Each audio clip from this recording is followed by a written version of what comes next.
يا من يرى مد البعوض جناحها في ظلمة الليل البهيج. سود سراسر ظلم و ستم کی بنیاد پر ہے. سود کی بنیاد سراسر ظلم و ستم. اور مجھے ڈاکٹر صاحب کی زبانی ہی پتہ چلا کہ گلی گلی میں لوگ سود پہ پیسے دیتے. ہمارے ملک کے ڈوبنے کا سبب سیاستدان نہیں ہے، معذرت کے ساتھ. سارے اخبار بھرے پڑے ہیں، پیپل پارٹی نے یہ کر دیا، کاف لیگ نے یہ کر دیا، نون لیگ نے یہ کر دیا.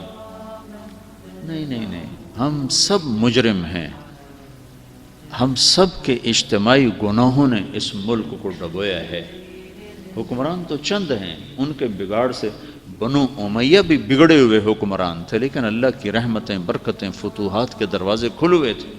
بنو عباس بھی بگڑے ہوئے حکمران تھے، لیکن ان کے ہوتے ہوئے بھی فتوحات کے دروازے کھلے ہوئے تھے کہ عوام الناس سب اللہ کی ماننے والے تھے، وہ سب اللہ کے فرما بردار تھے.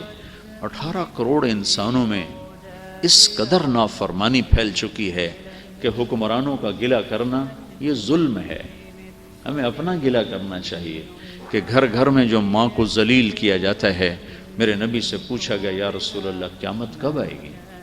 کب آئے گی؟ آپ نے فرمایا اللہ کو پتہ ہے کب آئے گی. کہ یا رسول اللہ کوئی نشانی بتلا دیں. تو آپ نے فرمایا جب ماؤں کو ذلیل کیا جائے گا تو قیامت آ جائے گی.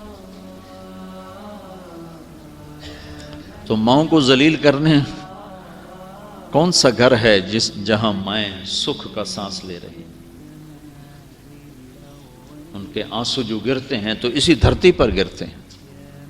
کائنات میں ہلچل کیسے نہیں مچے گی؟ تو ہمارے اجتماعی، میں تو حیران ہو گیا کہ گلی گلی میں لوگ سود پہ پیسے دیتے. تو جب پورا معاشرہ اللہ سے اعلان جنگ کر چکا ہو تو پیپل پارٹی کو گالی دینا یا کاف نون لیگ کو گالی دینا کون سی عقل مندی کی بات؟